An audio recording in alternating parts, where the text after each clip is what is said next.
नमस्कार, मेरा नाम इंदर कुमार ठाकुर है। मैं प्राथमिक शिक्षक संघ जिला कुल्लू का अध्यक्ष हूँ और आज लगातार हमारा 27वां दिन है अनशन का।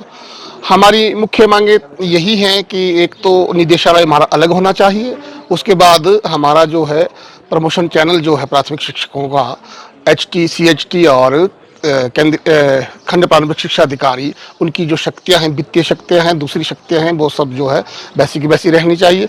और बच्चों के लिए, क्योंकि हमारे सरकारी स्कूलों में मैक्सिमम जो बच्चे जो आते हैं वो बहुत गरीब तबके के आते हैं और उनके वो अफोर्ड नहीं कर सकते हैं कि प्राइवेट स्कूलों में जाएं। और हमने बहुत अच्छे ढंग से चलाए हुए हैं स्कूल और जहां जिस स्कूल में मैं हूं हर साल हमारी संख्या बढ़ती जा रही है। आज मेरे पास 234 बच्चे हैं और प्री प्राइमरी के 3 क्लासेस चली हुई हैं और लोग बहुत खुशी से आते हैं और खूब अच्छी मेहनत करते हैं। तो हमारा कहने का मतलब है, तो वहाँ पर हमारी जो प्री प्राइमरी की खेलें वो भी बंद करवाई जा रही हैं और हमें ये भी बताया जा रहा है कि क्यों करा रहे हैं आप, प्री प्राइमरी क्यों पढ़ा रहे हैं और स्कूल बंद हो रहे तो होने दो। तो कुछ इस ढंग की हमें जो है शिक्षा सचिव महोदय हमारी वार्ता में ऐसी बातें करते हैं, तो हमें बहुत दुख होता है कि हम लोग जो है तन मन धन से जुड़े हुए हैं और हम बच्चों के भविष्य के बारे में हम सोच रहे हैं। और अगर बीच में एक बात ये भी निकले कि ये जो प्राथमिक शिक्षक फरलू मारते हैं, तो कितनी बड़ी बात है। इतने दुख होता है कि एक आदमी, अगर एक दो आदमी को अगर कोई गलत करता तो इतने बड़े तगमे को, इतने बड़े शिक्षक समाज को, जो इतना सभ्य समाज है हमारा, उनको बदनाम किया जाता है। हमने हमारी तरह तरह की टीमें बनी हुई है हर जगह। हमारी इंस्पेक्शन सेल है, हमारा बीपीओ है, हमारा डिप्टी डायरेक्टर है, वो सब लगे हुए हैं अपने कार्य में। और इवन हमारे जो अपने सीएचटी होते हैं, केंद्रीय मुख्य शिक्षक, वो बहुत मेहनत से बड़े अच्छे ढंग से स्कूलों का संचालन कर रहे हैं। लगभग 7-8 उनके पास स्कूल हैं, उनके अधीन है, सभी कार्य अच्छा कार्य कर रहे हैं। तो ऐसे में इस सरकार की ये जो सोच है, बिल्कुल भी प्राथमिक शिक्षकों को बिल्कुल ही नजरअंदाज किया जा रहा है, तो इसका इनको बहुत बड़ा खामियाजा भुगतना पड़ेगा। हम भी तैयार हैं, हमारे 8 शिक्षक अगर निलंबित हैं तो हम 20 के 20,000 निलंबित होने के लिए तैयार हैं, लेकिन हम अपने हक को, अपने किसी भी प्रकार के अपने अधिकार को छीनने नहीं देंगे। ये हमारा मुख्य मांग है। सर, मैं आपके माध्यम से बताना चाहूँगा, मैं सुरेंद्र कुमार, अध्यक्ष पीटीएफ जिला किन्नौर। आज मैं यहाँ पर जो हमारी राज्य स्तरीय जो बैठक होने वाली है उसमें शामिल होने के लिए आया हूँ। तो ये जो हमारा क्रमिक अनशन जो चला है, ये 27वां दिन आज चल रहा है। तो मैं आपको बताना चाहूँगा कि जो सरकार ने स्कूलों को मर्ज करने की जो एक मुहिम चलाई है, उसके अंतर्गत हमारे जिला किन्नौर में बहुत सारे स्कूल मर्ज हुए हैं। मैं इस विषय में थोड़ा आपको आपके संज्ञान में लाना चाहूँगा कि जो किन्नौर जैसे भौगोलिक परिस्थितियाँ जहाँ पे बिल्कुल भिन्न है, तो उन स्थानों पर मेरा मानना जो हमने प्रतिपादन किया था, तो उसके हिसाब से कि इन भौगोलिक परिस्थितियों को देखते हुए बहुत कम स्कूलों को जो है मर्ज करना चाहिए था। मगर बहुत खेद का विषय है, हमारे हांगो चुलिंग जैसे एरिया है, वहाँ पर भी स्कूलों को मर्ज कर दिया गया है, जिससे वहाँ पर जो गरीब तबके के लोग हैं, कर्मचारी के लोग हैं या मजदूरों के जो बच्चे हैं, उनको शिक्षा ग्रहण करने में काफ़ी समस्या आ रही है। और जो हमारे इस विषय पर हमने सेक्रेटरी साहब को भी हमने क्या कहते हैं एक ज्ञापन दिया था, मगर खेद का विषय है कि हमने क्या कहते हैं पीटीएफ के माध्यम से ही वो चिट्ठी दी थी, लिखित रूप में दिया था कि ये स्कूल जो हमारे बहुत दूर दराज के हैं।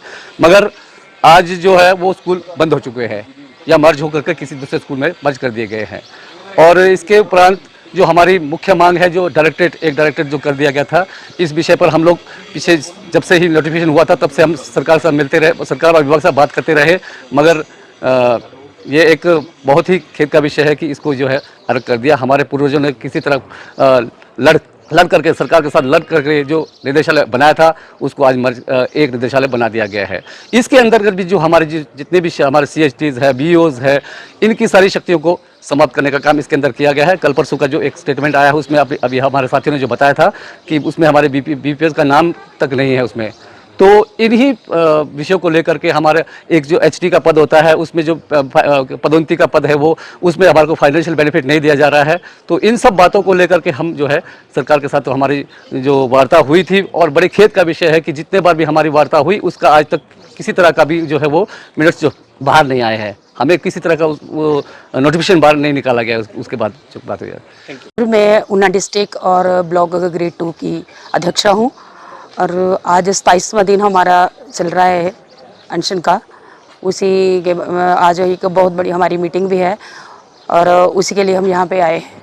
सर, सरकार ने हमारे साथ बहुत ही अलग व्यवहार करना शुरू किया है, जैसे एक सौतेला व्यवहार हो। हमने जो एजिटेशन किया है वो बड़ी शांतिपूर्ण ढंग से किया था, उसके बावजूद भी अपनी मांगों को लेकर, और जायज़ मांगें थी। हमारे जो स्कूल एक अध्यापक है वो 20-25 वर्ष के बाद है टीचर बनता है, और उसके बाद 5 साल बाद वो CST बनता है, फिर वो BPO बनता है। तो इन्होंने हमारे सारे अधिकार छीन लिए, हमारी आज़ादी के अधिकार छीन लिए हैं। ये कहते कुछ हैं, करते कुछ हैं। जब इनसे मीटिंग होती थी तो हम आपकी शक्ति को हम नहीं हिलाएंगे न, और जब जो हम पेपर में पढ़ते हैं, जो ये नोटिफिकेशन निकालते हैं, वो उसमें जो भी होता है वो उसके विपरीत होता है सर। इसीलिए हम प्रताड़ित होकर 2 साल से इनके आगे नतमस्तक होते रहे, और आखिर में हमें ये आंदोलन का रास्ता अपनाना पड़ा। क्या बड़ा आंदोलन? जी सर, अगर सरकार फिर भी नहीं मानती तो हम एक बहुत बड़ा आंदोलन करने जा रहे हैं, क्योंकि जो प्राइमरी अध्यापक है वो ग्राउंड लेवल पे जुड़ा हुआ है। हम छोटे छोटे बच्चों के पेरेंट्स के साथ जुड़े हुए हैं। वो बच्चे जिनको हम स्कूल में सुसु पोटी तक हम साफ करवाते हैं, वो पेरेंट्स भी आहत हैं हमारे साथ जो जाती हो रही है। तो उस आंदोलन में हमारे जो पेरेंट्स हैं वो आने के लिए तैयार हैं सर, और उसके अतिरिक्त हमारा जो फेडरेशन है वो ऑल इंडिया लेवल का है, और अदर स्टेट्स जो हैं वहाँ से भी बहुत भारी संख्या में जो हमारे अध्यापक साथी हैं वो उस विशाल धरने में आने के लिए बिल्कुल तैयार है सर।